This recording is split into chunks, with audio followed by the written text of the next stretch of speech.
Hey, hello everybody. Welcome to the Hot Pole Position podcast. I'm your host Adam Steele, and joining me as usual is Mr. Liam Wright. Hello. Yeah. Nobody expects the usual. Yes. This is our weekly guitar tech, music production podcast where we talk about this week's news and everything else that's gone on. It's been 2 weeks since we were here because last week we weren't here. 'Twas my birthday, so cheers. I got myself some nice custom glasses for my birthday. So, got some very posh looking old fashioned cocktail this week. And so, yes, it's the end of the working day. I've been all round the place doing all sorts. I've been in the studio most of the day tidying up, have I not? Yeah, I have indeed. And I just got back in time to set up, and here we are. So I hope everybody's well. Let me know how you're doing in chat. Do hit the like button if you're watching this live, and tell us how you are doing in the chat box, because we can see it, and we can read things out on stream, which is always cool. Yes, cool technology. So how's your 2 weeks been without me?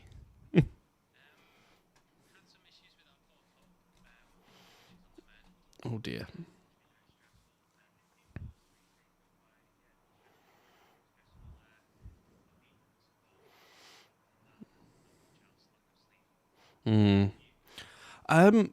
Well, I did a many 100-mile round trip to see Mickey's family over my birthday and a little holiday.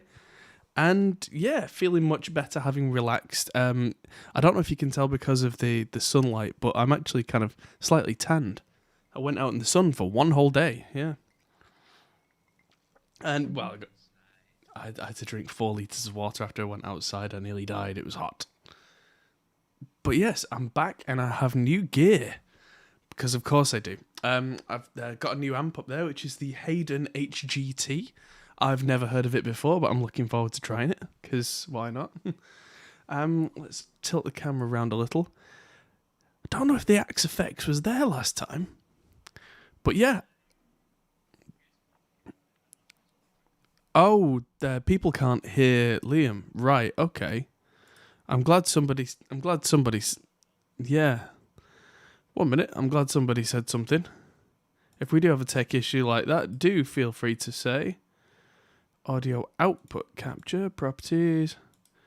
Hibbity beep, beebity boop. Say something. 1, 2, 3, 4, 5. There we go. Hey, see, chat cares. Chat cares about me. Yeah. Andre cares. Carlo cares. Thanks, guys. So, right, just to rewind a bit. Dog's not been very well, but is now okay. And yes, fully dog on mend.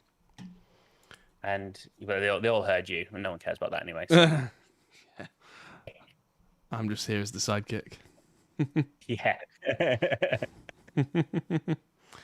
Twitch will not load the video. Well, that's Twitch being weird because I thought we had an issue and we fixed the issue. So if there's still an issue, that's Twitch being weird. I think I figured out why Twitch wouldn't work over the last mixing stream that we did, and that was because I've been streaming in 1440p, and I don't think that Twitch likes that. But this stream should be in good old regular 1080p, which makes it 1080p, so it's more compatible. Yeah. So if that's not working on Twitch, then that's Twitch being a weird. So, yes, that will be fixed shortly. But yes, going back to what we're talking about. Oh, the bitrate is absolutely huge, which is why YouTube is complaining. Let's change that a little bit. That's absolutely fine.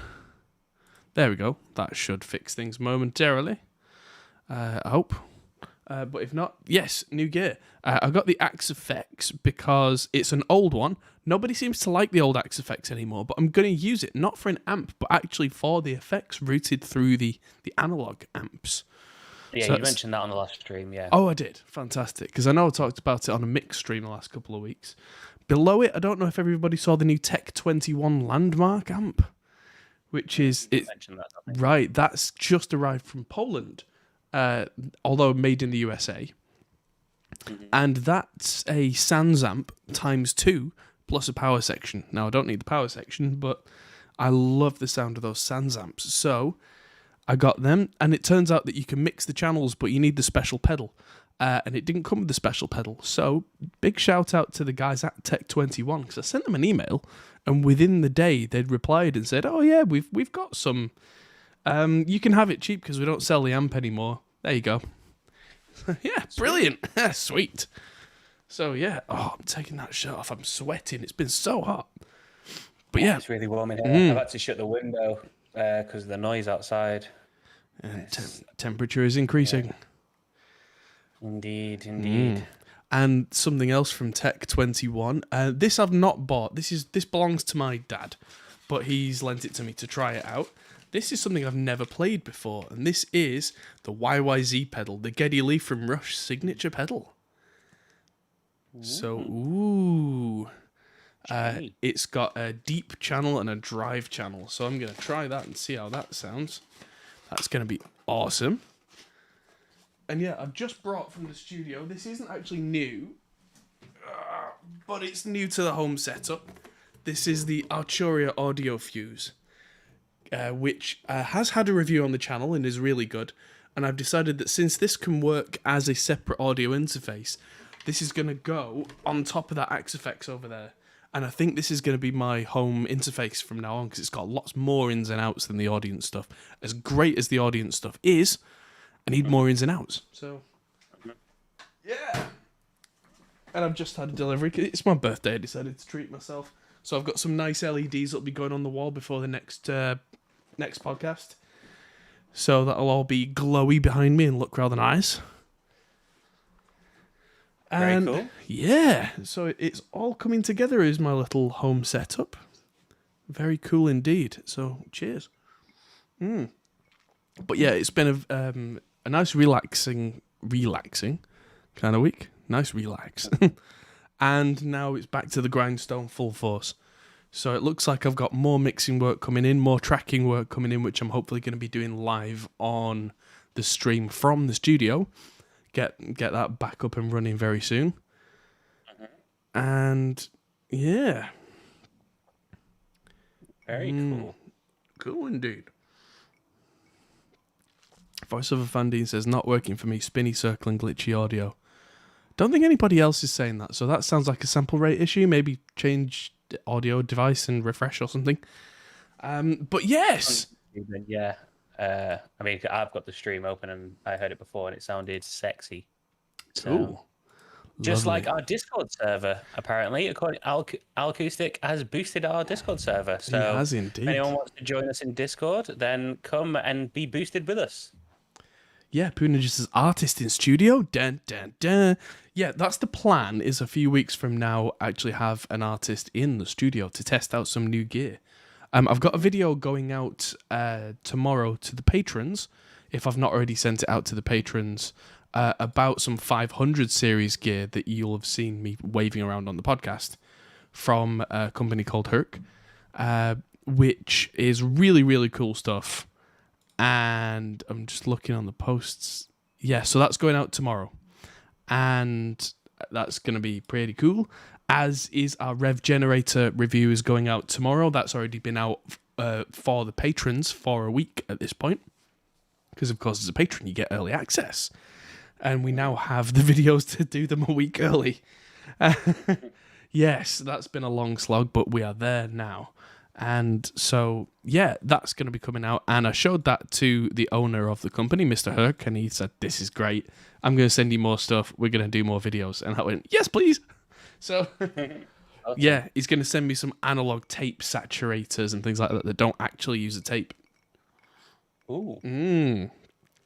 So we're going to play with stuff where you don't actually have to fiddle with razor blades and tape, and it just sounds good. So, yes, big thanks to everyone who is a patron. You all help out with stuff like this.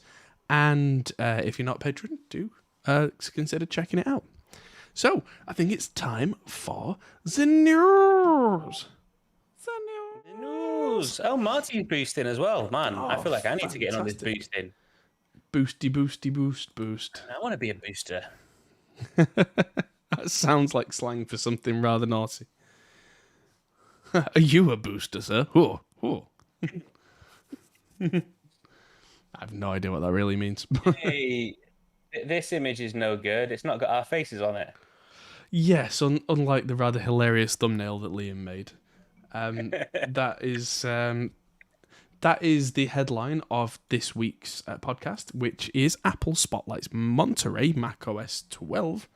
I thought they were further ahead than that, but and spatial audio at the the 21, the Worldwide Developers Conference, otherwise known as Ducka. So, Yeah, I saw a bit of this live. The spatial audio stuff sounds interesting. So there's two things to talk about here. There's, of course, macOS Monterey, which sounds cool. Some new features and stuff. Apparently, there's features where musicians could collaborate remotely on projects. Sharing of audio and video during FaceTime calls sounds nice. The issue is going to be that a lot of audio producers they don't update their OS immediately, and a lot of audio producers still haven't even upgraded to the current version, Big Sur. Even though that's been out for a significant period of time now, because lots of programs and audio plugins especially don't work with it, which means that they can't work with it. You know, if your software doesn't work, you go back to the thing that made it work. Now, from what I believe, Apple changed the entire security system and the way that the back end works in terms of program development for Big Sur. So it was something to do with making everything more secure and making sure things can't crash and can't be hacked, all that kind of stuff. But it requires some serious development on the dev's side. But from what I've read, it is the same system in Monterey, so it's not going to be a big change twice. Okay. So, fingers crossed, we will see some adoption from music producers relatively early on if the companies that still haven't jumped on compatibility for Big Sur get on that. Because, that's the other thing. That's right. When Big Sur came out, so did the M1 Max. That's why there were a lot more hoops to jump through, because you have to make your programs compatible with both to be certified, I think. Don't quote me on that. I think that's the case, but don't quote me there. But yeah, so there's been a massive drag with it. It always seems a little strange to me that between, there's a big macOS versus Windows thing. If I'm on the latest version of Windows, which right now I am, nothing stops working. Whereas, like video production teams or audio production teams, anyone who's a serious worker with a Mac system, they're always terrified of upgrading because they think it'll break everything. And apparently, most of the time, it does. It does, yeah. Yeah, not great. But the other thing was spatial audio. Sorry. Yes. Now, spatial audio, exciting new development, which I'll be talking about as much in the second news article. Apparently, it's going to become a significant format for creators. I'm not sure how we're going to get playback of spatial audio. Whether it's designed to go through stereo speakers and then be like binaural, or whether it's supposed to be designed as positional audio, like we talked about before on the podcast, where you don't actually set a number of channels, you just say, this sound comes from here, this sound comes from here, you figure it out. But hopefully we do get something like that, but we'll see. I think that I saw it, they were making it look like it was coming directly from like an iPad and an iPhone. Okay, so there's at the very least the ability for it to come from a stereo reproduction. Okay, because a lot of the iPad, a lot of the iPad Pros do have stereo output on them. Yeah. So it was they were showcasing like a FaceTime call where each person on the screen the sound was coming from that part of the screen, so you could tell who was speaking better. Okay. Oh yeah, I saw that, but I mean that to a certain degree is just panning. I mean, if you've ever played something like PlayerUnknown's Battlegrounds or any modern first-person shooter and closed your eyes with your headphones on or with good speakers, you can usually tell where sounds are coming from. That's a similar technology. I think where it is more than just panning, but it's relatively processor light. It's quite clever.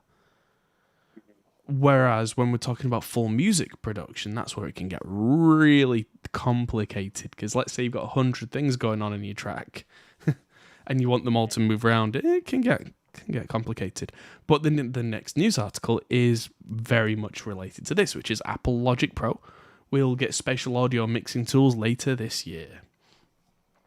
So there you go. So the Apple Music streaming service will be able to do spatial audio.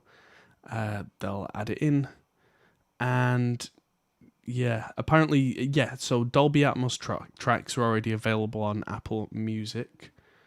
I don't know if spatial audio just means Dolby Atmos or whether that's an option, because Dolby Atmos is, if I remember rightly, you have a choice with Dolby Atmos. It can either be you define a number of speakers in the system and you define heights, or it can be positional audio.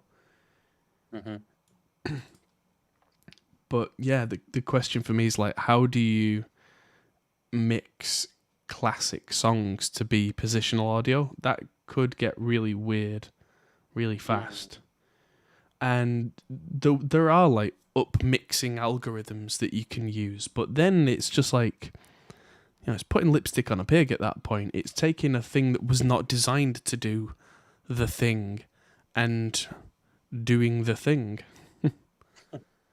And so, I mean, that's probably not the right phrase, because a lot of these songs on here, like Here Comes the Sun by the Beatles, fantastic. And, there's some real classics in just this list. There's some new stuff as well, quite a lot of new stuff, which probably lends itself better to positional audio, because newer material, anything recorded in the digital modern era, you'll have every separate track available to do things with, whereas classic songs, quite often, they would condense several instruments down to a single track on the tape, because they didn't have enough space on the tape for 17 shakers and a bongo, But yeah, I'm not sure if this is going to evolve into the big thing that everybody does. I mean, that was the idea with 3D like DVDs and Blu-rays, and look where that went. Everyone went, yeah, this is great. Okay, I'm done with this now. Yeah. So, I mean, for film, this kind of thing is probably a huge bonus. And, I mean, being able to mix for film for spatial audio in Logic will definitely be a big plus for those guys, for sure. Marty was saying in chat that Reaper has spatial audio already. There's something that came in very recently, which was the Resurround 3D plugin, I believe. Which is very cool. So yeah, you can already do positional audio in Reaper. Haha. But I will have to do some research into how they expect us to provide export formats and that kind of thing, because that will really, I can work it backwards from there. If what they expect me to provide them with will tell me how the system works. And from there, I can then understand and probably do a video on spatial audio and what that's going to mean. If that's going to be a big thing, then I'll be interested to see what it's capable of. So definitely interesting. Absolutely. Moving on. I think I talked a while ago about a modular piece of equipment called Deckard's Voice. Deckard being a character from Blade Runner. So, Okay. classic sci-fi film, classic sci-fi synthy soundtrack. And so, yeah, Deckard's Voice was a pretty cool little thing. And now there's a companion called Rachel, which I appreciate because Rachel was the love interest secondary character in Blade Runner. And yeah, so the two can go together. And this is a ring modulator with a dedicated internal oscillator. This can basically make things sound horrible. Which, if that's your thing, then yeah, this is a modular rack unit that will give you lots of control over horrible noises.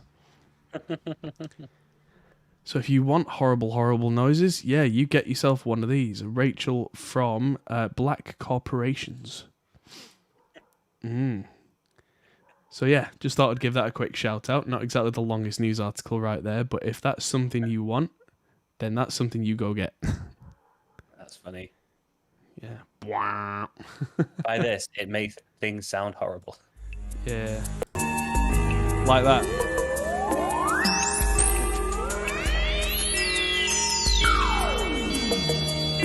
That's quite enough. But yes, it sounds like that. I don't get to hear it. You may be better off. I mean, I like the sound of stuff like that for short bursts, but there's yeah. Anyway, moving on to something inherently affordable. As we all go back out into the world over the next year or two, a lot more people, I think, will start vlogging again. And it's probably going to be a younger generation because the older generation will have given up on it. So, I can't be bothered. And this makes it more affordable to get good sound because good sound is honestly the make or break if you're a new channel. Because if you've got great sound and the next person doesn't, people watch you. So this is the T-Bone Sync system. So this is a very small clip-on wireless mic system. And I think they're very affordable. I'm going to skip straight down. Yeah, so a system of one mic and one receiver is €98 for the whole lot. That is cheap. And that comes with the microphone and the cable and the USB charging. So these things are tiny and they're battery powered over USB, which makes them nice and easy. So you get one of these and you clip it either under your shirt or behind you and stick the microphone up there and where you would expect to, and you stick the other one on the hot shoe on top of your camera and jam it straight into the camera's mic input. And that is €100, including the microphone. That's a great entry-level sound system that's going to make you sound way better than anybody else. And so, yeah, I mean, definitely, yeah, cute, but also functional. Affordable, one might say. Affordable. Yes, affordable and fun. I mean, for less than €100, or probably £130 by the time you factored in all the tax to get it here, that entire system is going to give you decent audio. And there's no configuration, there's no faffing around. Just go straight into the camera and go. And because the microphone will be that far away from your mouth, that'll cut out a lot of the background noise because you are just louder than everything because you're right next to it. So if you're not kind of like a noise reduction expert, that takes the problems away for you. It also looks like, yeah, there's a 2 microphone system as well. And the T-Bone Sync 2 is €150 and comes with 2 transmitters to 1 receiver that will, I'm guessing, be a stereo receiver. Right. Which means you can do an entire interview with lav mics for €150 with no horrible cables trailing anywhere. That's pretty good. That is pretty good. Yeah, I would definitely plug headphones into it and monitor it at this kind of price level. But the fact that it's available to you, it's decent. Scott says t-shirt when. Hi, Scott. as soon as I find time, I'm going to work on a merch range. Yeah, swag merch. I might be able to help with that in my newly found time, maybe. Ooh, yes, indeed. I've got ideas. We'll talk. Indeed. Yes. So, moving on. I've been thinking about getting back into doing software synth stuff, and this is from Reactor, where you build kind of synth modules. And I've built synth modules from scratch in Reactor, and it takes a long time because you are literally building a synth from scratch. But this is the NanoPack 2 from Toybox with 700 different modules in Reactor ready-made that you can just drop in and build your own synth by going, I want that one, that one, that one, that one, that one, that one, click, click, click, click, click, click. Which is very cool because that'll save you a lot of time if you're into making software synths that do exactly what you want them to do, but you don't want to spend 17 days just doing the basics that that anybody could have done. Mm-hmm. This is so this is using Reactor's container blocks, because the way that a traditional Reactor synthesizer works is you go, here's my sine wave, here's my distorted, here's this bit, here's that bit, and you build bit by bit, block by block, all your different components of a synthesizer. And I've done it completely from scratch because I was kind of required to. This was making me feel old now. 17 years ago. Jesus. This was when I was a young 18-year-old lad. At university, they made me build Reactor synths out of nothing, and it took me weeks to probably make 2, maybe 3 of these. And now you can go, I want that one, I want that one, I want that one, I want that one, I want that one, and just drop them in, and then from there customize to your heart's content. And that will save many, many lots of time. And yeah, that's $45 for the whole thing. If you already had the original NanoPack, it's a free update. And if not, yeah. Compared to the actual price of Reactor, it's less than the price of Reactor for what will save you, if you're into this kind of stuff, days of your life. And how much is our time really worth? So £3 million an hour. Yes. I'm available for children's parties. Talk to Liam about my rates, but he's just about giving the game away. So, let's have a look. So, Arturia. My friends at Arturia, whose gear I was waving at the camera before with the audio fuse, have just released the FX Collection 2 with introductory pricing. I need to bug them and get hold of this because I don't have this right now. And as everybody in chat knows, when there's new software, I want it. But it's a pretty cool little effects pack, and it's now got extra stuff in that make it all the more useful. The force bus compressor, the diode 609, which for anyone who doesn't really know, that's a Neve compressor. A Mutron biphase phaser. The chorus from a Roland Juno, and the Delay Tape 201 gets a new germanium preamp model. Oh, so you'll be able to distort the tape. Nice. You know what? I might just use that. I'm just bringing up the Arturia software center now. I might... Oh, there we go. I might just get that updating for Monday night's stream, because Monday night I'm doing my first proper mix, pop punk mix that I've done in quite a while. Ooh. Yeah, for anyone who's watched the previous 2 weeks, the first week was getting the source tones and making them sound really good. Second week was doing all the nitty gritty of editing and timing and tuning and all that kind of stuff. And on Monday, we're going to make that sound the good. By already having properly edited tracks and already having really good source sounds to work with. Now we're going to do what the Hollywood guys do, which is take something that sounds good and make it sound, oh my god, it's so good. That's what they do. And that's why you say, like, why do these like big shot producers, how do they do what they do in like 2 hours? It's because somebody else behind the scenes did the 8 hours of work before that.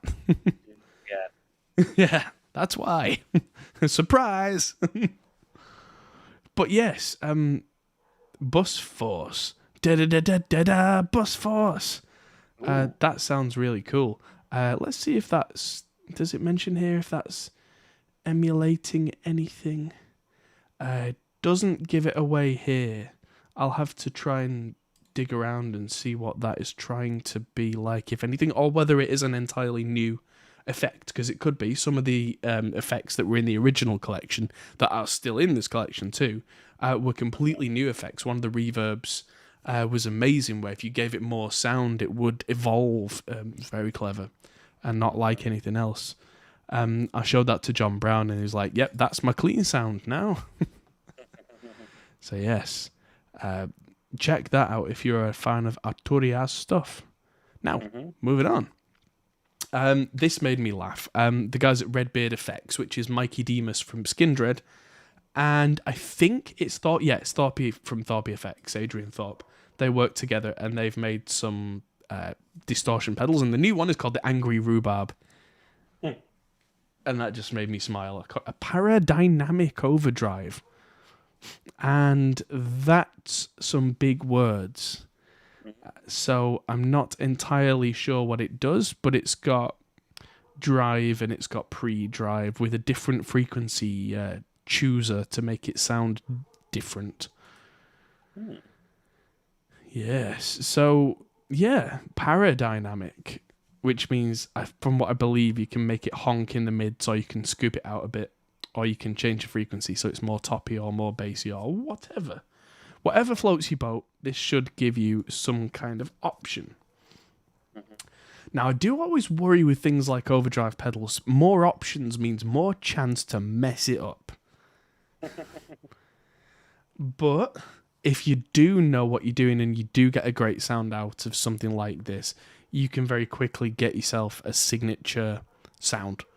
Something that is right for you, and something that where you're not having to go through 20 different pedals going no. You can just get one and go, that's not right, but let's change it. Gotcha. And so, yeah, hopefully, yes. Luke Roberts says, your real name is Adam? Yes. Why would it not be? My real name is Steele too. It's not a stage name, honestly. And I can see why a lot of people would think it is, because it's a cool name. I like it. Modest as well. Maybe you just thought you were just called that Reaper guy. Well, there is that. I get called Hop, which irritates me no end.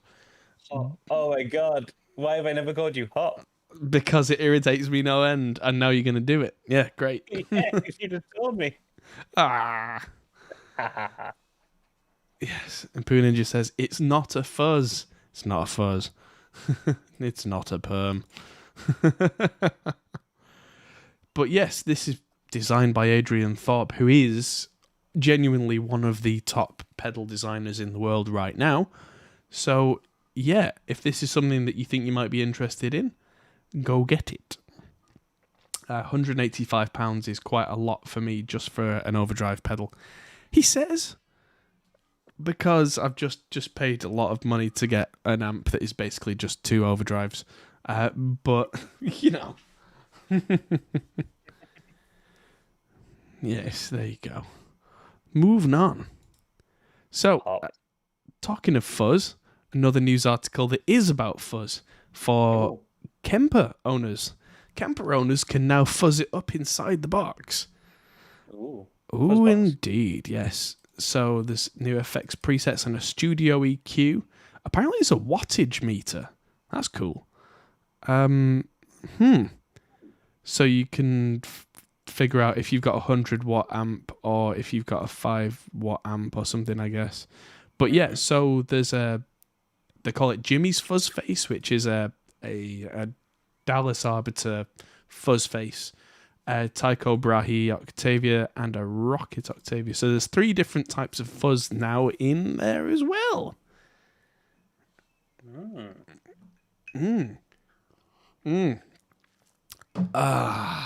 Tasty cocktail. But yes, if you've got a Kemper, go get yourself some fuzz. Have some fun with your fuzz. So there you go. Moving on. RME have just announced the Fireface UCX2. Produced just in time for RME's 25th anniversary. Really, is that it? I thought they'd been going for much longer than that. But then the audio tech world has developed so quickly. Yeah. Like my studio rig, I use their Hammerfall PCI Express card, which I believe has been out for a decade at this point. But it was that good when they made it; they've not had to replace it, which is really a mark of the way that RME operate. The Fireface UCX, the previous one to the old UCX was the old Fireface 400, which was named as such because it was a FireWire device. And Apple and everybody else stopped supporting FireWire, and so RME went, we'll carry on the name, but we'll stick USB on it, fine. And it's taken them 9 years to need a replacement to keep up with the Joneses, so to speak, because they were already so far ahead that they've just got to this point and they've gone, fine, okay, you've all caught up to us. Pew, bye. Although, having said that, I mean, RME do really, really good stuff, but there's probably a lot less in it in terms of the competition than there was 10 years ago. Because at that point, RME made stuff that was world class, and most people in the same price bracket were making stuff that was kind of okay. And the next price bracket down was bedroom level at best. And now, with a small interface, like I'm using the Audion ID14 Mark II right now, which just to spoil the end of this news article, the price of this RME device is £1,149. Whereas the Audience is about $250, so £200. That's a significant price difference for probably not very much audio difference. Now, there are some subtle differences. The RME's got a very posh screen with lots and lots of little lights, which, if you're working on complex mixes, is actually kind of useful because it means you can see everything without having to have a whole mixer app covering half a screen. And yeah, so they've changed things around a little bit. Apparently, all the line outputs are now DC coupled, which means a couple of things. Not only is it like, because the outputs on a lot of interfaces used to be like, oh, it goes down to 20 hertz, goes down to 15 hertz. This goes down to 0 hertz. That's really impressive. But also it means that you can actually use the outputs to control something like a modular synth, because it can send out, because it's DC coupled, it can send out just voltage. Just a static voltage, and it won't be filtered. The converters are that good, it can just send a voltage out to a synth. I mean, it sounds a little bit, to me at least, of a waste of a really good output on an expensive unit. But if that's what you need it for, great, there it is. And that doesn't take away from what you might use it for like mastering grade outputs for whatever it is you're doing. Yeah. And this thing, it's got 2 of RME's preamps in and another 6 line inputs on it.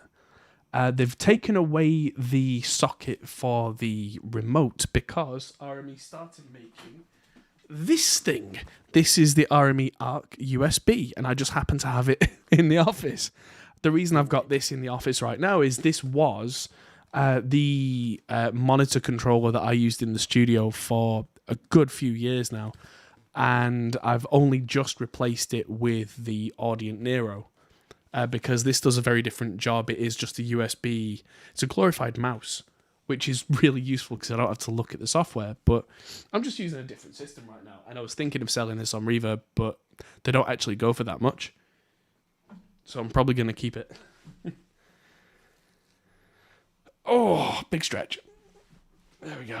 I'm sat in my chair all weird. Who would you recommend this to then? Everybody. Even for this price? Well, yeah, all right. So The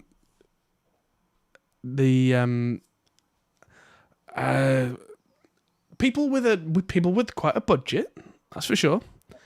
But people who need things like ridiculously low latency out of a USB audio device, that's a definite RME thing. That's a big factor in why they cost so much. A lot of the companies like Audient, Audient are a good example. Their USB chip that's inside the ID14 Mark II and all the Audient interfaces, as far as I know, they all use a kind of an off-the-shelf USB controller, which means it's affordable, which means that we're not paying through the nose for that, but it also means that if you're heavily using loads of plugins and a heavy mix, your computer will start to struggle at low latencies, and the only way to fix that is to put more latency in with more buffer, and you just kind of have to deal with it because you've gone with an affordable solution. The way to get round that is do what RME do, and they literally design their own chips, and they then use a custom driver with Windows and macOS to get ridiculously low latencies by bypassing, essentially, all the standard USB stuff. But to do that, it's really quite expensive for them to do. But if that's what you need, if that's your exact need, is you say, I have a computer that has USB, doesn't have Thunderbolt, I need ridiculously low latency, and I want the best quality sound on the equipment itself, you buy one of these. There you go. Yeah, for some people, what they need in terms of performance trumps the cost every time, and yeah, this is one of them. So there you go. Can't afford to record. Hey, how you doing? Good to see you. But yes, this is a thing you can get. It's USB 2 because genuinely USB 3 is not better for audio, and I've talked about that in videos at length. So I'm not going to get on a soapbox here. It's also not better for DVD recording, according to our Discord. Yes. That was one of the chats this week. Yeah. So, moving on.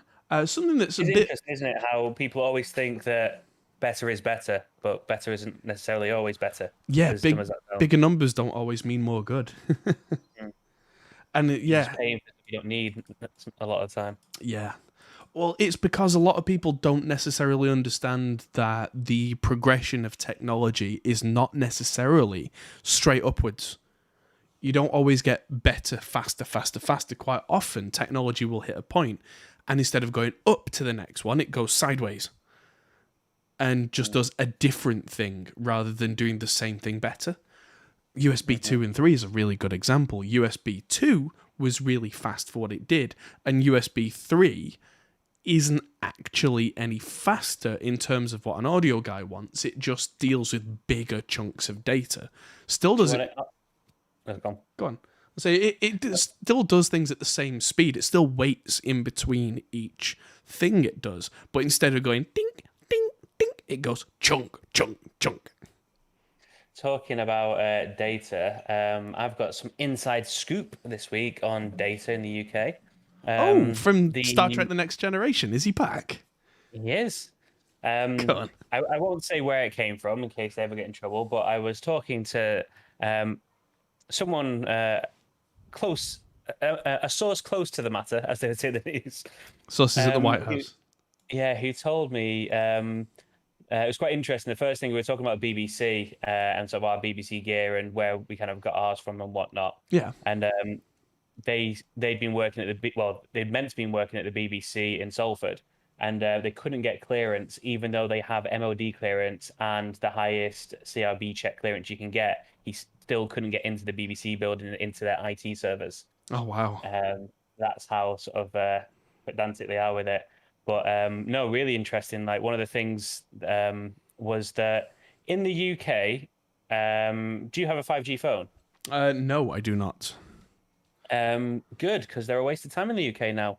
Right? because no 5G hardware is being brought in. I think partly due to the Hawaii thing, also just general sort of supply shortages and whatnot. But what they're actually doing right now is the top of the 4G bandwidth goes up to 970 megabytes a second, I think they said, Okay. and the bottom of the 5G bandwidth starts at 970.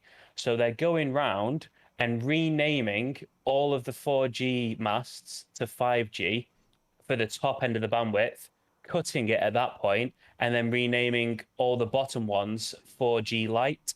So 5G, if it's new 5G in your area, one of the main providers of it will, we're not getting 5G. We're just getting the top end of 4G siphoned off, and they're turning off 2G. Wow. Because technically it is 5G speeds, the absolute bottom end of it. So yeah, 5G in the UK for the next God knows how many years is going to be completely useless. Wow. Well, I'll probably end up with it, but certainly now you've said that, won't pay extra for it. Yeah, because they just can't get the 5G masts apparently. They just Well, can't get them anywhere. 5G in principle is such a short throw because of the band with the high gigahertz bandwidth. That's the other thing. They need them every 500 meters apparently. Yeah, it's great for things like city centres, which is fine. But it just means it's not really a selling point for the carriers, or it shouldn't be. It's really good for things like, let's say, a football stadium where there's 40,000 people in one small area.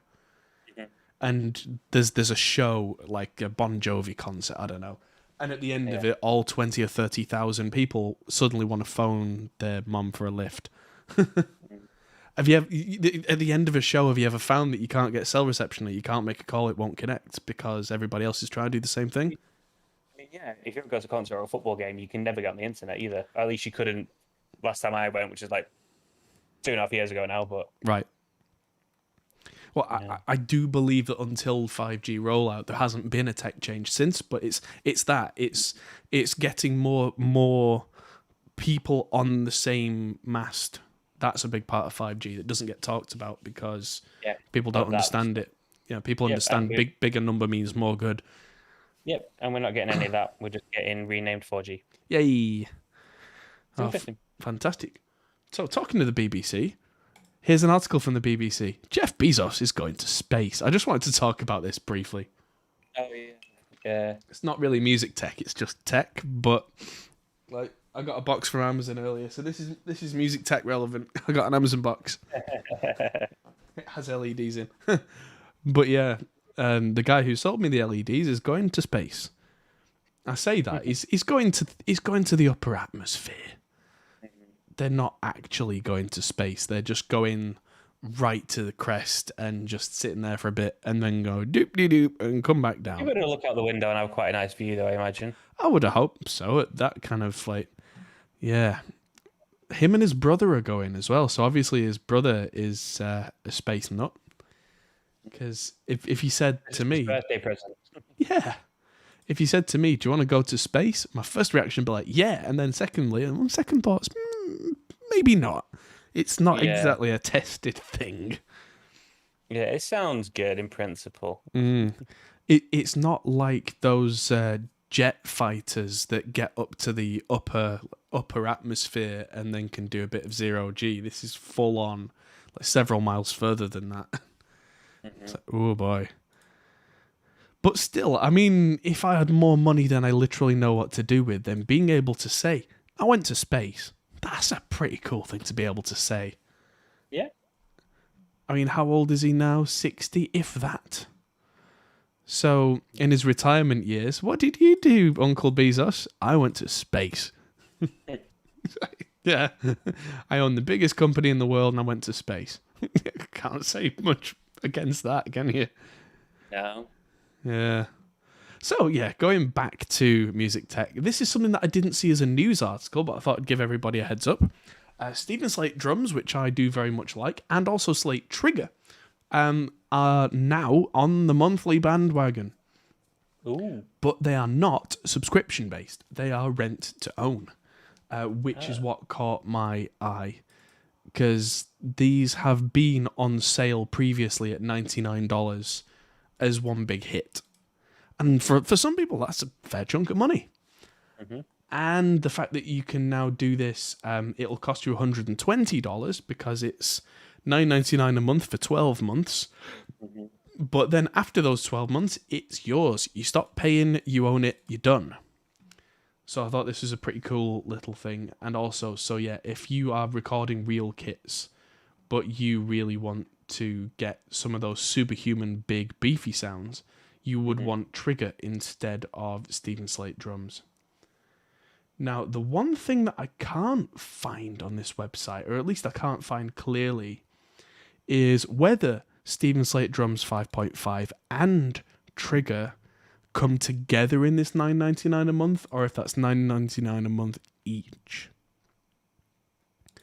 Because this has a separate page, and it's Trigger 2, $9.99 a month.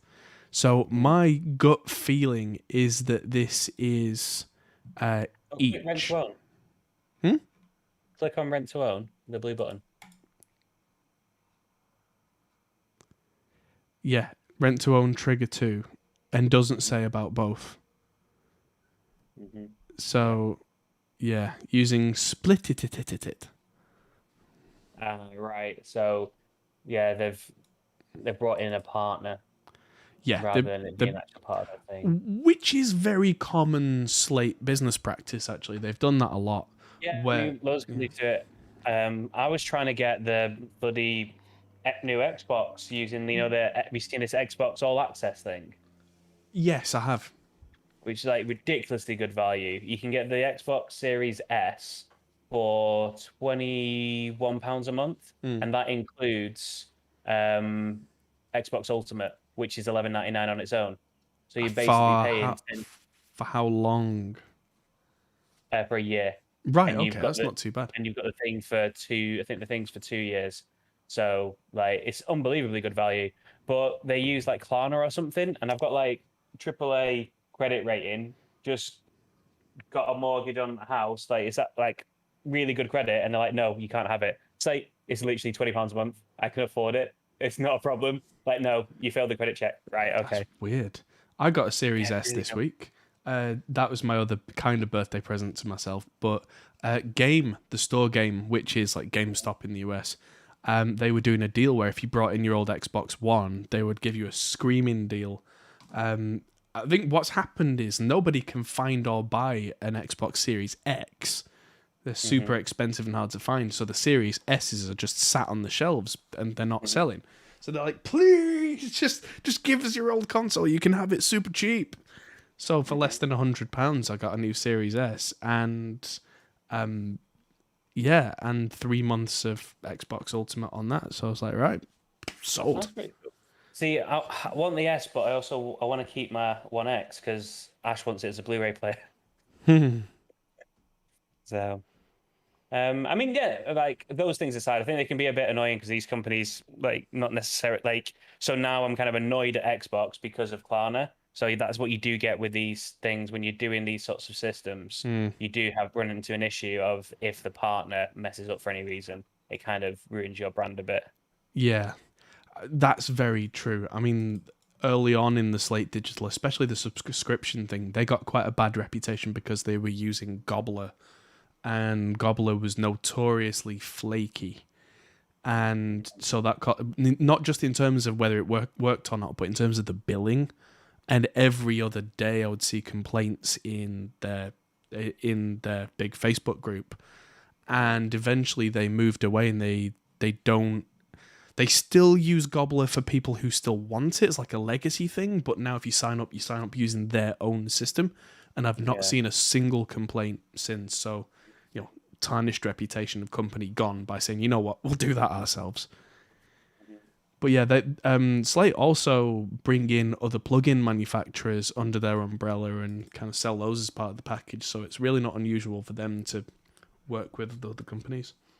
I mean, they're that big at this point. I think they're actually 4 different companies. There's Slate Audio, who make the headphones, and I think they make the drums. I don't know if they make the drums. There's Yellow Matter Entertainment, which they do sell the drums, or at least they did, unless they've changed companies. big American companies, they probably pay less tax by having separate companies as well. Boy. Yeah, especially at that level. And finally, we have a Behringer Corner this week. Ooh, Behringer Corner. Behringer Corner. So, So, Behringer takes on Audio Technica with the BX 2020 condenser mic. They get cheekier. The Audio Technica AT 2020. I think that's a bit close for my liking, really. So yet again, why would any company purposely call something 2020? 2020 was a naff year for everyone. 2020 is gonna now like, no one's gonna talk about having 2020 vision anymore. Like no one's gonna want to use 2020 for anything. Yeah, I mean the funny thing is, I used an AT 2020 back in about 2005, and I'm sorry, Audio Technica, but it was shit. Ooh. I don't swear much on the podcast, and apologies to any young'uns watching, but apologies to the algorithm. Yep.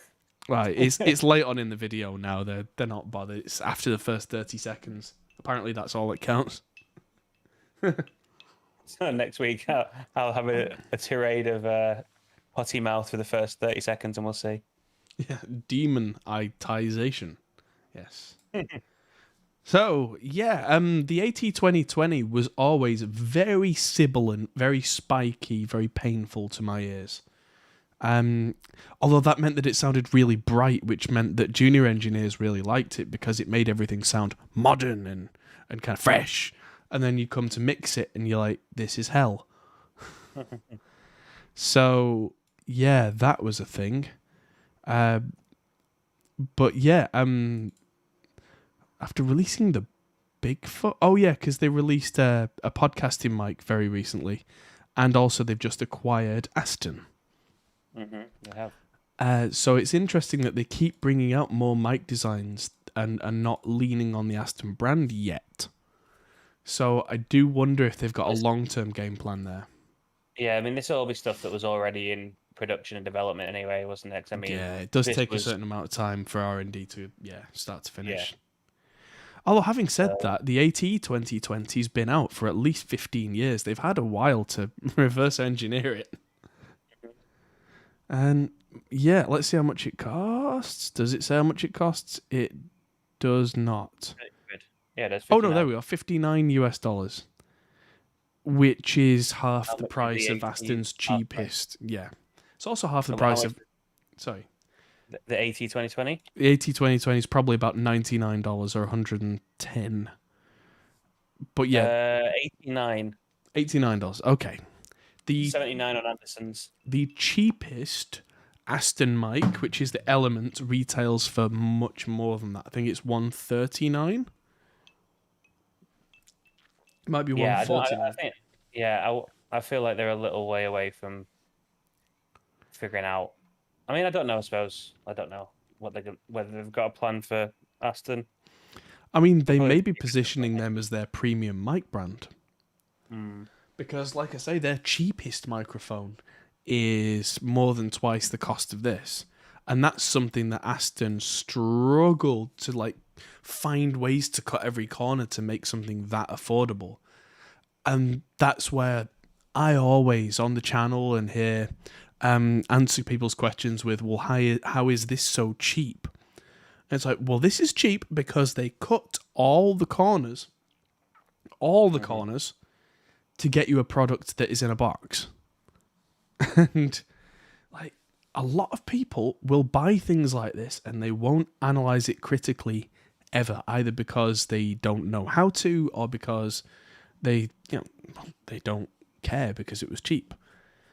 Funny story.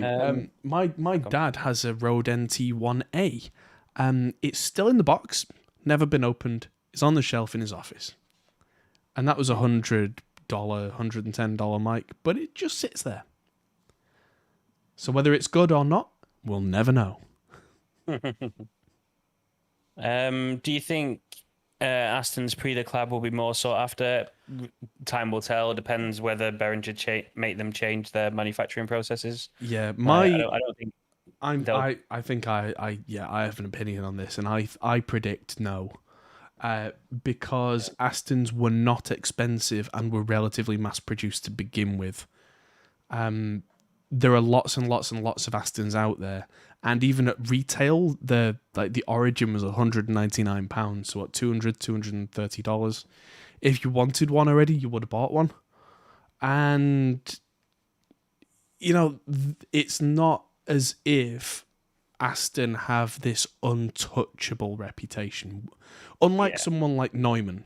Neumann's reputation is beyond reproach. They could make a terrible microphone tomorrow, and not only would it sell fairly well, but it wouldn't damage the brand of their hallowed U47, U67, U87, because they've been making them not only since time immemorial, but they've made some genuinely flagship, unobtainium, ridiculously expensive microphones since before most of us were born, which means that it's been ingrained into us that brand has the prestige, whereas Aston's aim was always to undercut the prestige.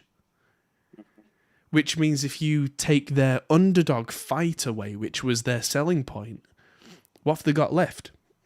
It goes from undercutting the underdogs to just cheap. And the image in the long term, I think, won't stand up too well. It won't necessarily become a bad image, but that's on Behringer now to uphold it or destroy it. And So my point was going to be, like Aston, also much newer brand than a lot of them as well. It's still developing its position, and I think it would take a lot longer on its journey for that to be relevant. Because the thing to remember, which is hard in the moment, you say that Aston Mike's mass produced. I mean, that is true, but comparatively, but the amount that have been made is before Behringer's merger. Like just like hypothetically now, sort of talking. Yeah. It's fixed. There will be no more pre-merger because they've merged, sort of thing.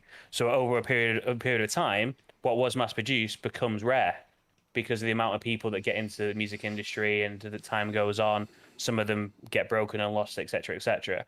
So theoretically they could, but Aston would have to go a long way further forward than they are now for that to be relevant. It'd be my thought. Yeah. I mean, the phrase sought after, that is a phrase that really grinds my gears quite a lot, because I spend a lot of time looking for used equipment on things like Facebook Marketplace, eBay, and almost any time that anybody says in the list, this is highly sought after, I look at it and go, no, it's not. If it was, this wouldn't be up here. Yeah, but that's just people being idiots. It's like, have you tried to buy a hard drive on eBay recently? Every single listing on eBay for hard drives has the word cheer in it. Yeah, but it doesn't say sought after because it's genuinely sought after because people want it for reasons. Nobody wants an 8 terabyte hard drive for £1,000. No, that's absolutely true. Jesus H. Christ. There's something that has dropped down to $500 per coin now. Actually, that's a good point. Danny says he's loving his Aston Spirits. And yeah, I don't think that the microphones that have been made will be viewed poorly. If they're great mics, they're great mics. And by a lot of accounts, they are. What I'm saying is that, like, Neumann U47s are a great example. Those are unobtainium. Those are 30 grand if you can find one, because I think they made about 7,000 of them, something like that, over a period of 30 years or so. Don't quote me on that. You're going to fact check me. You're going to say, well, actually, it was this number over this period. That's roughly what I believe from what I skim read.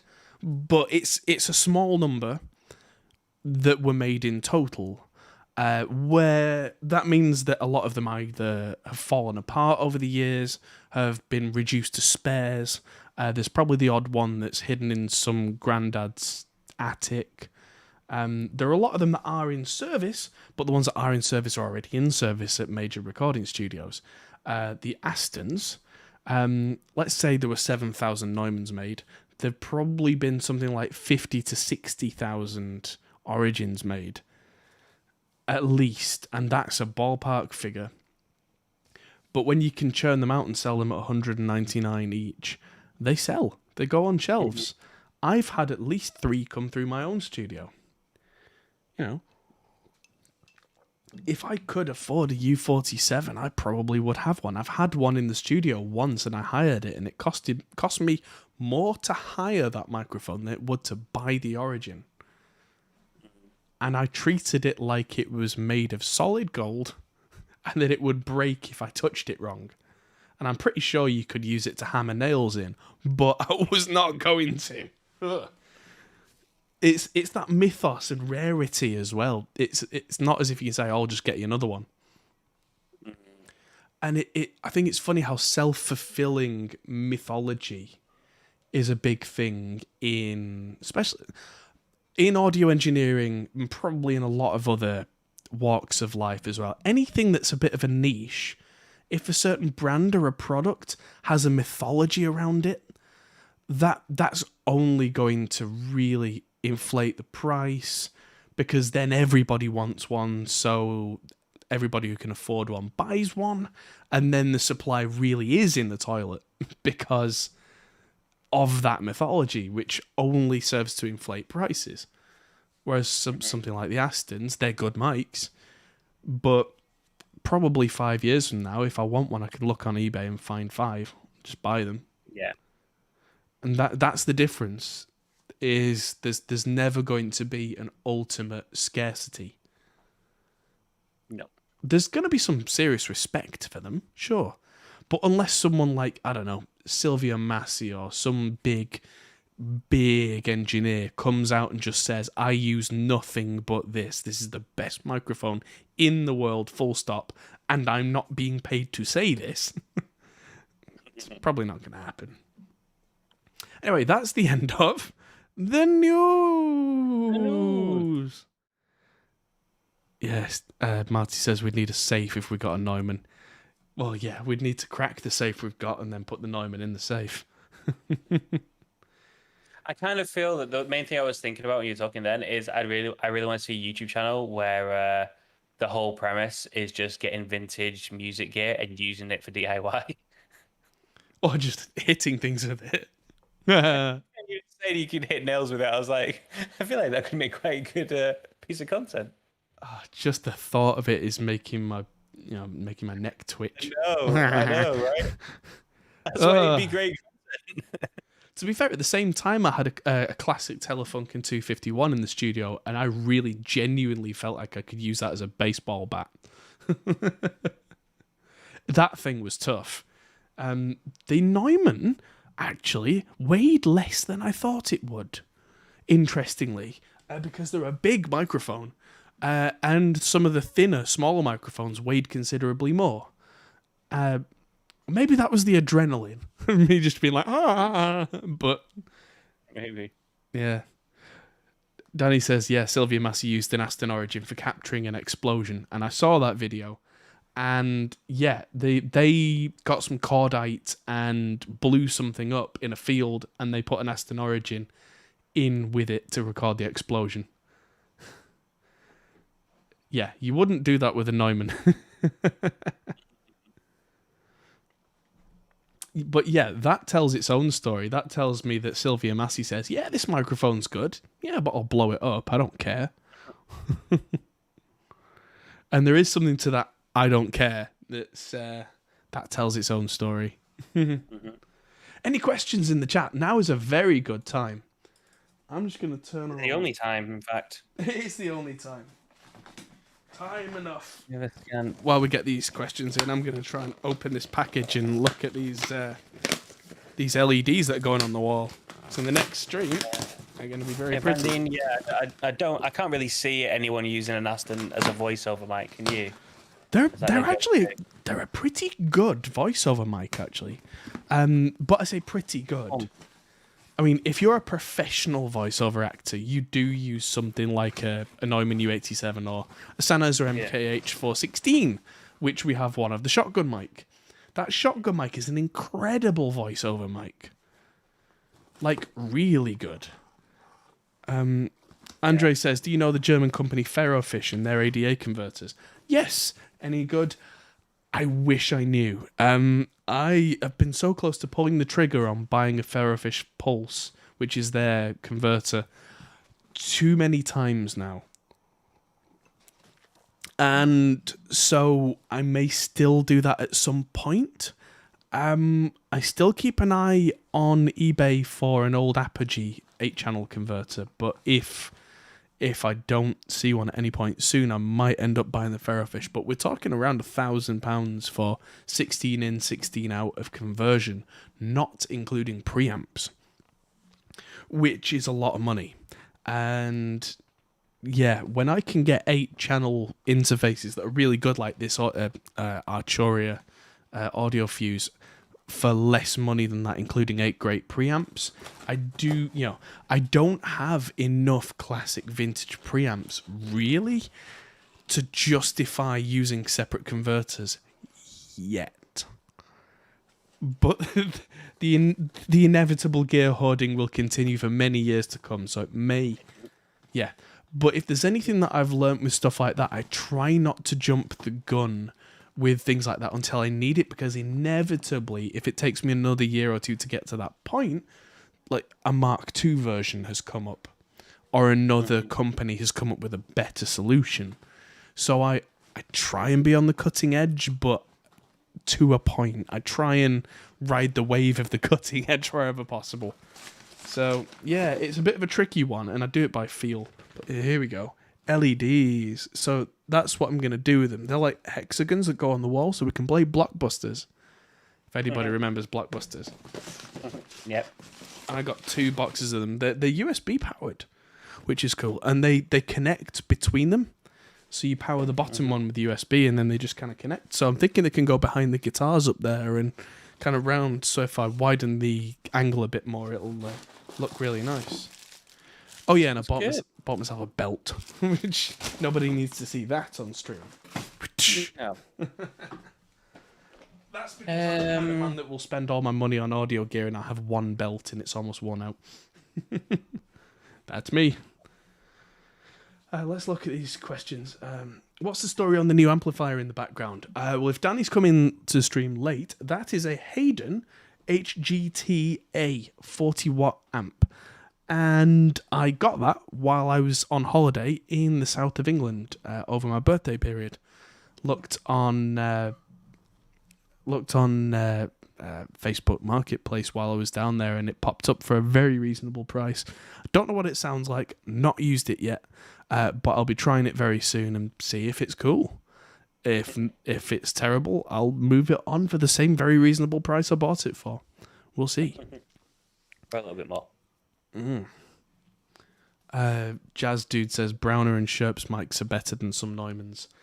At that price point, better is entirely subjective. Let's not get into that argument at that point. But Browner's stuff is nice. Sherp's stuff is incredibly clean. Do you want clean? At that point, if you want the Neumann mids, you pay for the Neumann mids. You don't get a Browner and you don't get a Sherp's. If you want super clean, you probably get Sherp's, and if you want super clean but also large diaphragm, you might buy a Browner VM1 or a VMX. But yes. Marty says, when will you get the little light plastic A to complete the Marshall logo? I found it. It's in my car right now. Good shout. It turns out when I bought the amp, it did have the A on, but it fell off in the car. So, yes, very good question. And the answer is bleh.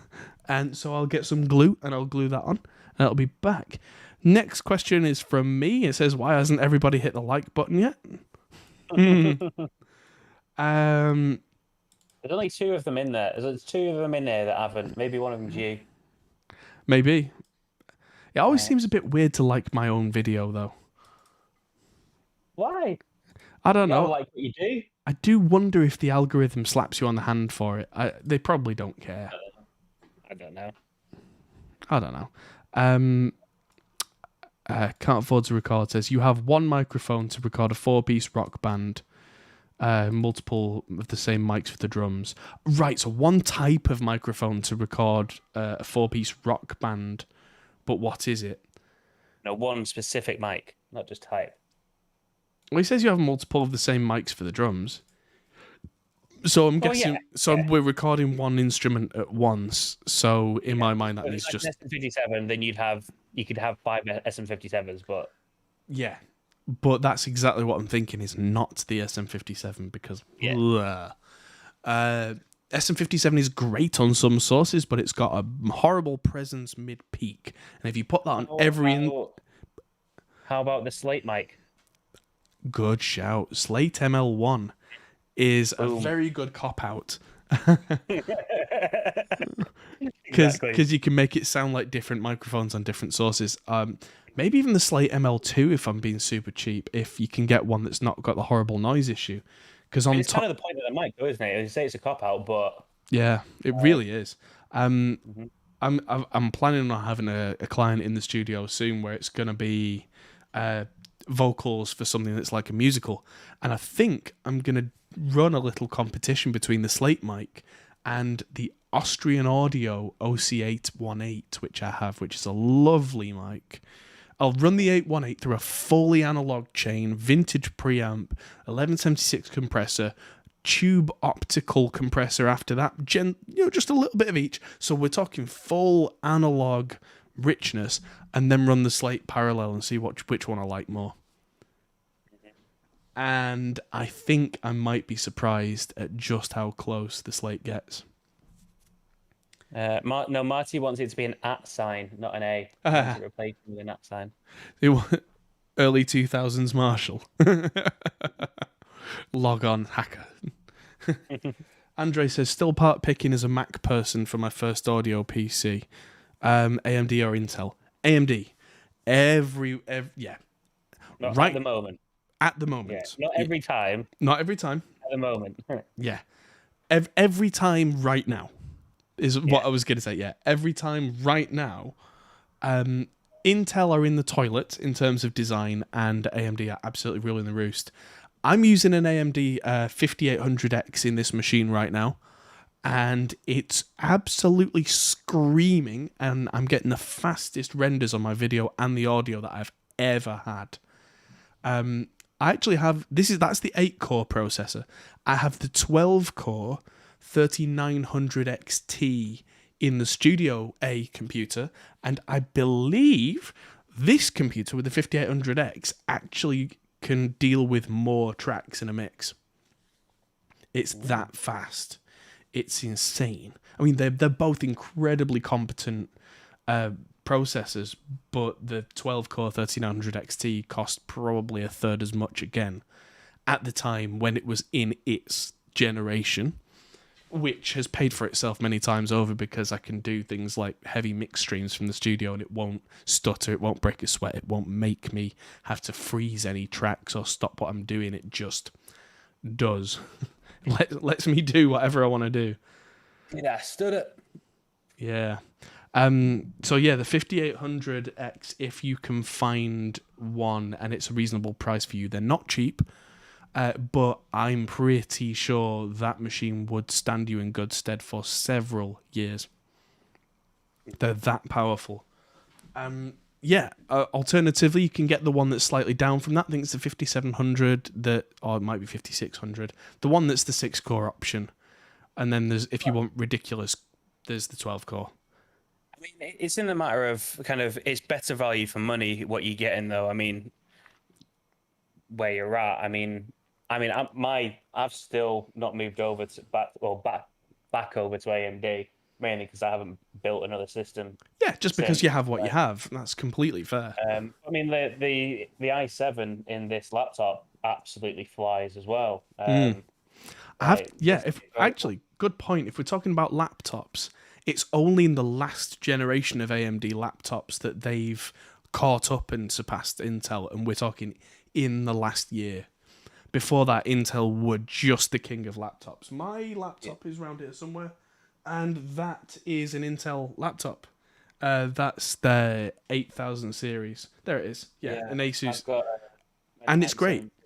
Yeah, I've got a 9750H, and it's insane. Yeah, mine's the 8750H, so it's basically the same, but just a year older. And yeah, it's flawless for what it does. The only reason that I moved on to a different machine is that I was really, as a professional video editor as well as all the studio stuff, I was hitting a wall, and found that by spending what felt like silly money on a desktop computer, it's taken my production times down, which is worth it for what I do as a job.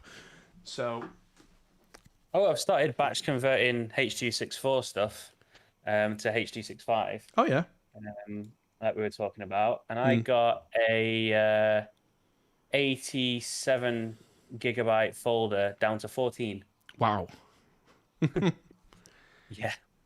Yeah, that's kind of what I did with all my old footage is, I had all the old Hot Pole Studios YouTube footage going back to 2016 in a format called ProRes, which is the Apple like cinema format, which our cameras, the Blackmagics, that's what they filmed in. And I went down from, and this is not an exaggeration, 3 hard drives, 24 terabytes. I went down to 400 gigabytes. It was disgusting how it just went. It just went, nope, you don't need all that. But it meant that I had to dedicate a graphics card to it for a week. Yeah, that's my problem at the moment, is how I'm going to do it all. Because we've got 24 terabytes worth of stuff to go through as well. And yeah, I kind of want to be able to use my computer. What graphics card have you got access to? Well, I've got access to a 1080 and a Vega 56, a 1080 Ti, sorry, but they make me money. But not even in terms of power, but you've got nothing newer than a 1080 Ti, like anything 2000 series. I've got a 2070 as well. Right, that's probably perfect, because anything 20 or 30 series, the NVENC NVIDIA encoder is steaming fast and the quality is really good. Yeah, it was fast when I did the ones. It's just, obviously, there's a lot to go through, and that means doing it on my actual work machine. Maybe I just need to justify buying a new computer. Maybe that's what it is. Oh, good luck going on GPU Safari. Oh, yeah. Yeah, that's the point. Yeah, that's the other thing. Question from John Clark: Oxbox or Captor Torpedo X? I will reply to this in visual form. Bear with me a second. Oh, he's gone. Oh no, he's back. Oh, he's gone again. I think you may have just sent him insane. It's too hard a question. Oh no. Okay, you ready? Here's my answer. My answer in several parts. Part number 1, a 2-notes torpedo Captor 8. Part number 2, a torpedo Carb M. Part number 3, another Carb M. And part number 4, a torpedo Captor X. I got all of those together for less than the price of an Oxbox. There you go. They're bloody incredible. So there you go. The Oxbox is okay. It's very user friendly. Bloody expensive in what it does. Where the 2-note stuff is infinitely more variable, and I use that, like you see the Marshall and the Mesa behind me, and the Rev and the PV 5150. You can't quite see just up there. Yeah, I use the 2-note stuff with all of them, and it goes into my mixes, and it sounds incredible. I used the 2-note stuff way back when. I'm actually a 2-notes capture master. A good quarter of the 2-notes cabinets you can find on their store were made by me. But that's because I believe in what they do and I like their stuff, and they're also good people. Things have gone wrong for me in the past, technologically speaking, as I'm sure they have done to all of us at some point. And because I use the two-note stuff so much, statistically the bad things are going to happen to me. And when they have, I've emailed their support team, and they said, all right, I can see the problem. There you go. Here's a fix. Done. So, yeah. Yeah, so for the money, it's an absolute no-brainer, John, yeah. The aux box is not bad, and if someone gave me one for no money and said, here, use that, I go, all right, cool, thanks, I'll use that. But this is, it's a bit of YouTube drama for you all, a bit of YouTube gossip. It's not exactly a secret, but you see aux boxes, or you did last year and the year before, in a lot of setups for a lot of well-known guitarists because Universal Audio paid them to have them there. So yeah, it's not a secret. It's a standard marketing technique. You get a lot of well-known influencers to use your products, and other people go and buy them. And they're not bad units. So I'm certainly not disparaging Universal Audio for making a decent product, but their price point is frankly ridiculous for what it does. That's the main thing for me, and also a complete lack of customizability. You get one of maybe 7 sounds in it, and if you want absolute simplicity, fine, but if you want to pay 2 or 3 times what everybody else pays for simplicity, when you could just pull up a preset on the two-note stuff, you know. So there you go. Any more questions? Anybody here run Linux? It says render times are quicker in DaVinci Resolve. Render times are not that much quicker than on Windows, honestly. They were at one point, but because of the way that drivers get all the way down to the bare hardware these days, it's much of a muchness.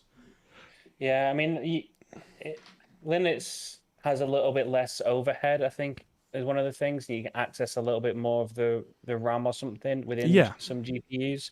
So I know that mining Ethereum on Linux is a little bit faster. You get slightly higher hash rates. Yeah.